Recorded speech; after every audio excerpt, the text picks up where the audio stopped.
Қайырлы күн, құрметті достар. Бүгін бізде сіздермен бірге Дос Агро Медиа каналында Али бауырымыз, ассалаумалейкум, Саркемерет парақшасының жүргізушісі және осы жылқы бордақылау бойынша кәсіпкер иесі деп айтсақ болады. Бүгінгі шығарылымда сіздерге жылқы бордақылау жайлы ақпараттарды толық беретін боламыз. Қанша табыс, қанша шығын, күнделікті не жейді, қанша уақытта бордақыланады, кімдерге қалай сатамыз деген секілді сұрақтарға бүгін жауап беретін боламыз. Бүгін біздің арнамызда Али бауырымыз келді. Құдай қаласа, енді осы шығарылымды соңына дейін қарап, лайк басып, пікір жазып және достарыңызға жіберуді ұмытпаңыздар.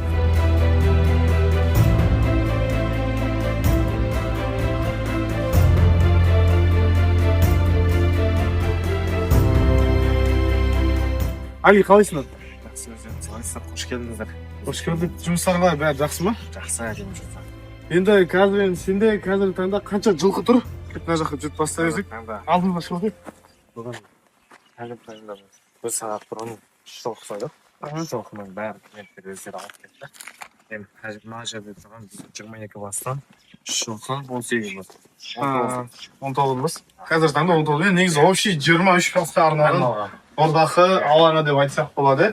Бұл жер өздеріңдікі ме, или аренда ма? Біз қазіргі таңда арендада тұрып жатырмыз. Ай сайын 50 теңге. 50 теңге айына, иә? 19 жылқы негізі бір жылқы қанша уақытта бордақыланады? Уақытысы қалай? Бордақылану уақыты. Бізде әр жылқы негізі 3 ай тұрады. Бірақ әр жерден аламыз. Мысалы, базардан байланған жылқыларды аламыз. Сондай жылқылар кездесіп қалады. Өзіміз байлаймыз. Байланғанына қарай. Қанша уақыт 3 ай бордақылайсыңдар? Не бересің бордақылаған кезде 3 айда? Кейбіреулер мысалы 4-5 айлап кетіп қалады. Әркімді әртүрлі сендер нелерің қалай? Бастапқы салмақтар қанша болып кетіп қалады? Бастапқы салмақ негізі 200 килограммнан аса. Біз өзіміз 280-300 килограммға жетілдіріп береміз. 80-100 килограммды қосасыңдар да? 3 ай ішінде. Еттің бағалары қанша отыр? Жылқы еттің бағасы? Нарық бойынша 2700-2800. Қолма-қол ақша, қарызға 3000 теңгеден. Бұл порода ма или обычный жылқылар ма? Обычный жылқылар, породалы жылқыларды келсек. Бұл қай жасарлар бұл? Құнан, дөнен, қандай бар? 3 жастан 7 жасқа дейін байлаймыз. 3 жастан 7 жасқа? Получается, жабағылардан бастап па, жабағы 3 жастан? Құнан шығардан бастап. Құнан? Бұлар енді айына қанша сойып сатып атсыңдар?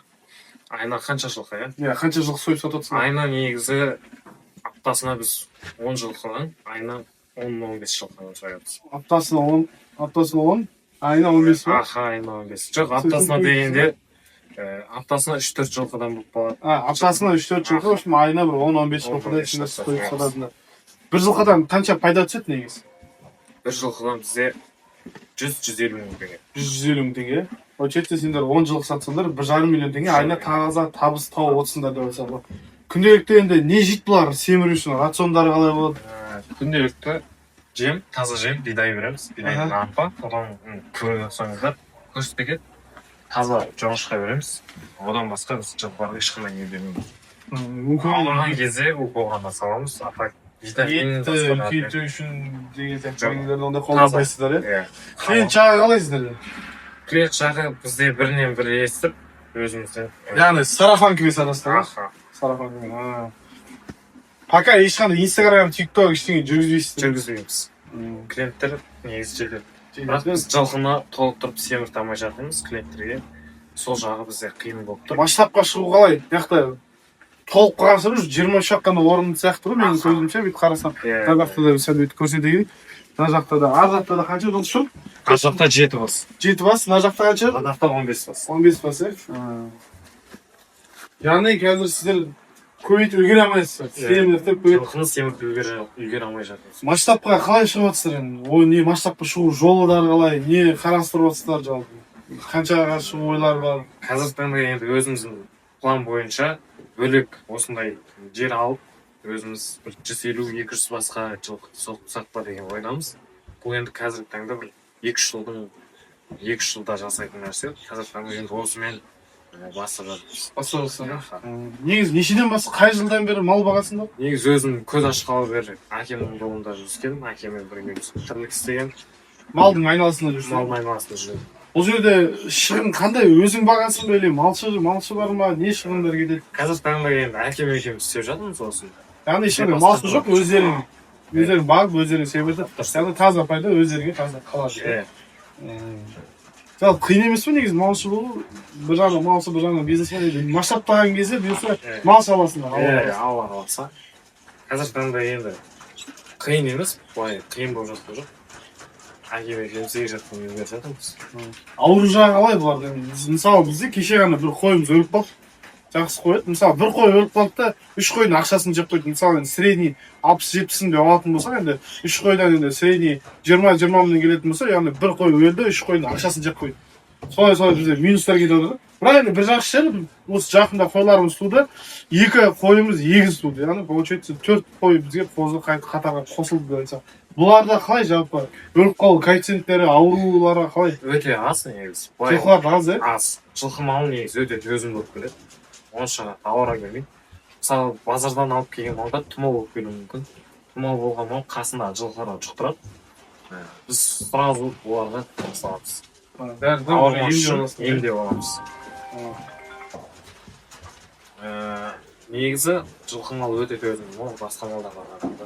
Сиыр мал көп ауырады. Неге мысалы аткорымға бұқа емес, қой емес, неге жылқы деген бе? Өзіміз сол кішкентай кезімізден бастап бірінші бие саудық, одан бері бір-екі жылқыдан бастағанбыз. Қазіргі таңда 25 басқа дейін жетіп отырсыңдар. Енді бұйырса алдағы уақытта 100-200 басқа не шығу. Ниеттерге жетіңдер, қуаныштымыз. Біздің арнамызда үнемі осындай жас жігіттер бар, үлкен ағаларымыз бар. Бұйырса алдағы уақытта енді 1000 бас жылқысы бар деген секілді үлкен атар жылқы ұстайтын, атар қой ұстайтын адамдарды біз сұхбатқа шақырамыз, біз келістік, біз жүргіземіз. Ала бұйыртса енді бізді үнемі қарап отырыңыздар, осындай сіздерге пайдалы ақпарат үнемі береміз. Бұл пайдалы ақпараттар сіздерге осы мал шаруашылығымен айналысуға бір септігін тигізеді деген, пайдасын тигізеді деген ниетпен осы каналды ашып, осы каналды жүргізіп жатырмыз, құрметті ағайындар. Бізге тіркеле кетіңіздер міндетті түрде. Осындай адамдардан көп сұхбатты біз сіздерге береміз. Жалпы жылқы бордақылағысы келетін адамдар болатын болса, осы затты үйренгісі келетін адамдар болатын болса, Али бауырымыздың астында номерін қалдыратын боламыз. Бұйырса өзінің консультациясын бере алады. Енді өзінің жасың қаншада? Қазір 19. 19 жылдық тәжірибесі бар деп айтсақ болады. Көз ашқалы бері осы малдың айналасында жүр, өзі бағады, өзі рационын біледі. Осы жылқымен бастайын десеңіздер, жылқы бір жақсы жері тез семіреді, және аурушаңдығы азырақ. Бізде 70 басқа дейін аткорочный ұстадық. Яғни бізде біреу өліп қалса аяқ сынып қалуы мүмкін, я еще бруцеллез деген сияқты аурулар бар. Сразу өліп қалу коэффициенті жоғарыда. Бізде ше біреу өліп қалса 3-4 бұқаның ақшасын жеп қояды. А бұл жақта олай емес. Тез бордақылайсың, бірақ арзанырақ, бірақ еті тез өтеді. Мысалы біз жақта мысалы Тараз, оңтүстік өңірлерде жылқы еті тез өтеді. Бір жағынан арзан, бір жағынан бағатындар көп, бір жағынан клиент табудан мәселе болмайды. Мысалы бұқа бордақылайтындарда еттері чуть иістеніп кетуі де мүмкін деген секілді. Жылқылар ондай болмайды. Өзінің боғына бар өздері аунамайды деп айтсақ болады. Осылай біздің арнамызда үнемі пайдалы ақпараттар жүретін болады. Енді Али бауырым, саған көп Алла разы болсын, кәсібіңе береке берсін. Құдай қаласа енді 100-200 бас болып жатқан кезде тағы бір шығарымдарды сіздермен бірге бөлісіп түсіретін боламыз. Қазіргі таңда енді Али өзінің қорасын соғып отыр, тағы Алла қаласа бастап жатыр. Сол қораны тағы бір шығарымдарын сіздерге бөлісетін боламын. Қораның ені, ұзындығы қалай дұрыс болады, астаулары қалай болады, сол жайлы кішігірім ақпараттарды бере кететін боламыз. Біздің арнамызға тіркеле кетіңіз, лайк басыңыз, және осы мал шаруашылығымен айналысатын достарыңызға осы видеоны жіберуді ұмытпаңыздар ағайын. Сау саламат болыңыздар. Тойда тұрсың ба, сау саламат бол.